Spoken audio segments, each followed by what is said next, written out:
Welcome, and hey girl, hey, how you doing today? As you can see, this is going to be a sit-in story time about the guy that I talked to that had roaches in 2020. Yeah. So let me pour this drink and let's get right into it, sis.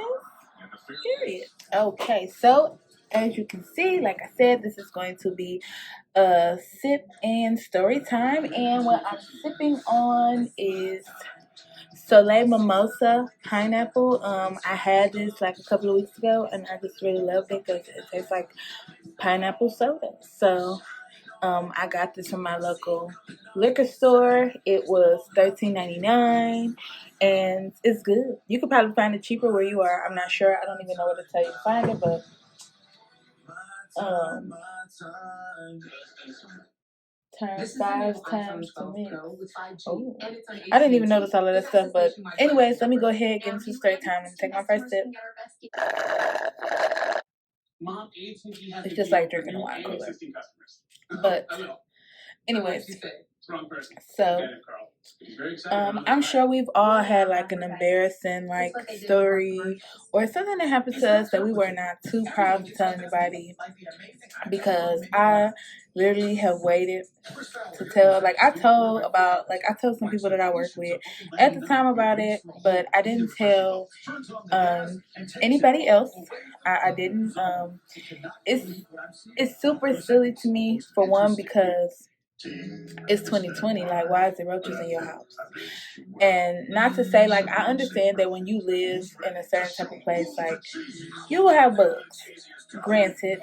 But like I said, it's 2020. It's things that you can do. It's money that you can put down to get rid of these type of things. Like, because it's just not cool. Because when you have bugs in your home, like, you can't have no company. Because if you have company, you risk the chance of somebody taking it home with them and bringing it to their home, which is not fair, because a lot of people will have bugs or something and they won't say nothing, which is super irritating to me and super, like, I feel like I can't trust you. You can't tell me, like, if you my friend and we real and stuff, like, come on now, like, don't do me. But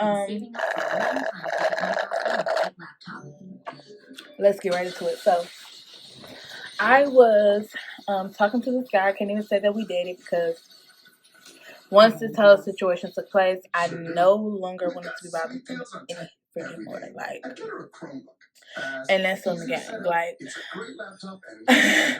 this was too much for me, and I'm scared. I'm scared to take a bugs. Like, I'll tell you guys another story time. I'm actually gonna pre-record it right after this, so I'm gonna tell you guys another story time where it was like some bugs going on, and I just was not feeling it. Like, ooh. But anyways, so I met this guy on Tinder. We have been talking on Tinder for a total of 3 weeks. We went from talking on Tinder to talking, like, actually texting one another. He was super cool. I'm just gonna name him Roach Boy because that's who he is. And I'm gonna name his homeboy Rogetto. I don't know, Rochetto. That can be his name, cause But so we had talked for maybe like an additional 2 more weeks after the month. So like a month or 2 weeks we have been talking.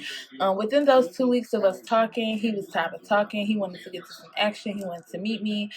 And I was like, okay. And this literally took place like basically right before like quarantine and everything has shut all down and everything. So yeah.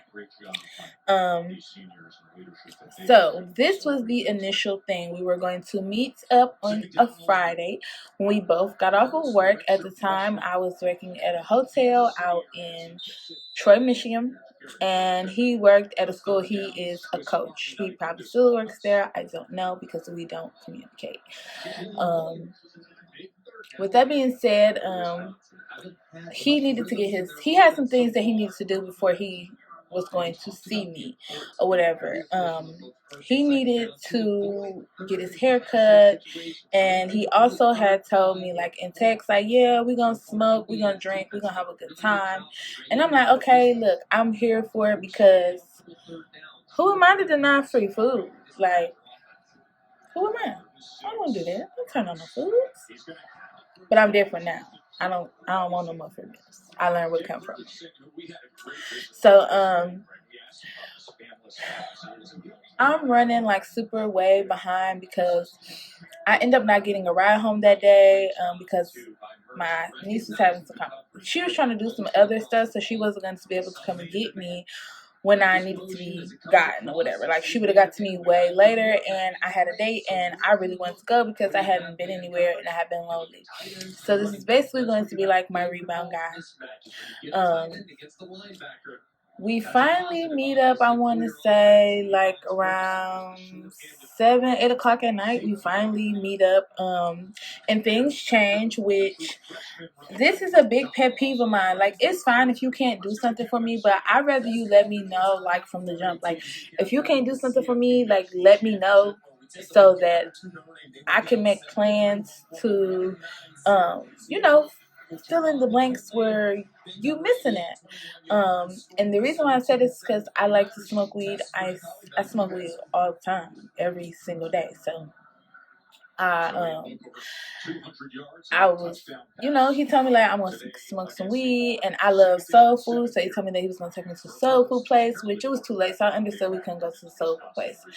But my weed, I wanted my weed. Like you didn't even.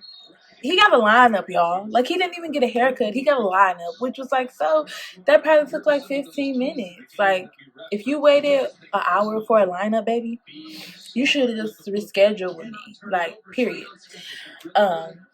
So I get in his car. The first thing that I noticed, which really rubs me the wrong way because I don't like nastiness, his car was freaking filthy and freaking disgusting. Like, to the point where I dang near, like, I really didn't want to, like, the cleanest thing that was in his car was his seats, literally.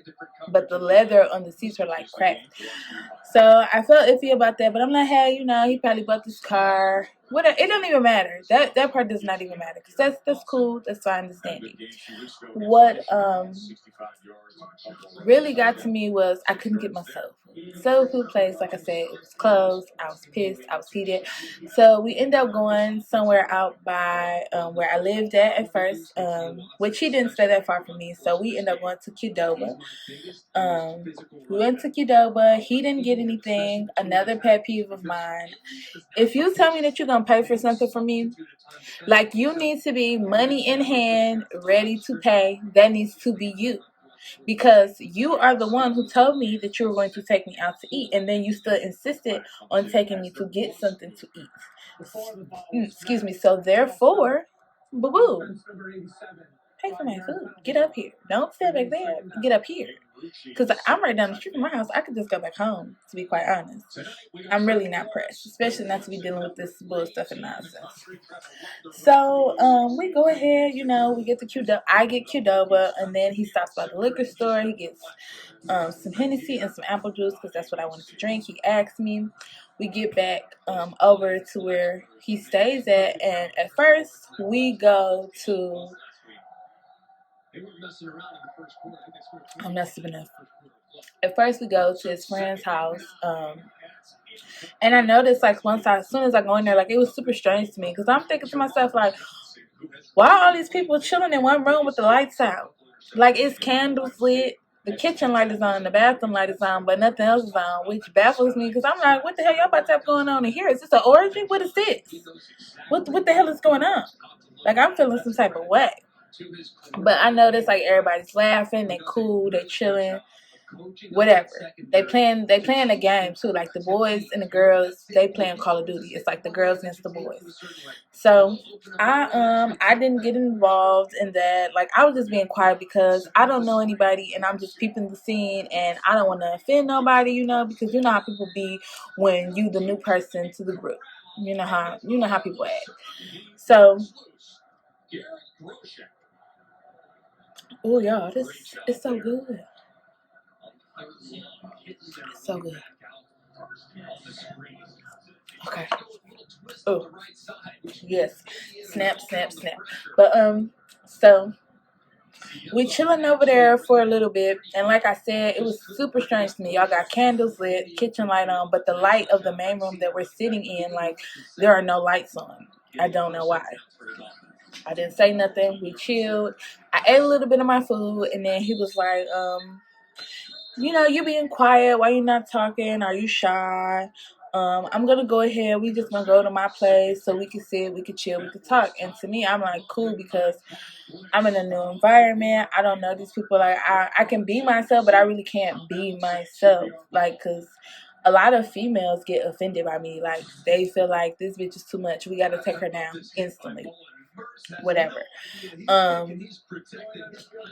Once we get over to his place, we like chilling, we cool, we kicking it. Everything is what it is. Man, these spiders. And I'm thinking to my goofy ass self, now, if you know me, I don't know, you guys don't really know me just yet for real, but if you know Aquarius, you know Aquarius is the silly as hell, the February ones. And I just was sitting there laughing to myself like, nigga, that was not no motherfucking spider. That was a roach, okay? It was a roach, sir. It was a roach, okay? And right when he did that, I don't know about you, but I know about me. I said, if he'll lie about a roach, he'll lie about whatever. We done. We done. And I pretended like nothing happened. I let him drop me off, take me home. I said my goodbyes, went in the house. And I just took a mental note, like I am never talking to him ever again. And he did text me afterwards. He did text me. I would not respond. So what he did was he did some even more hoe ass stuff. And that's why I really don't like talking to people my age, because they're so immature. Why would you give your friend my number and then have your friend get to calling me? Like, are you serious? But anyways, that's the end of the story time.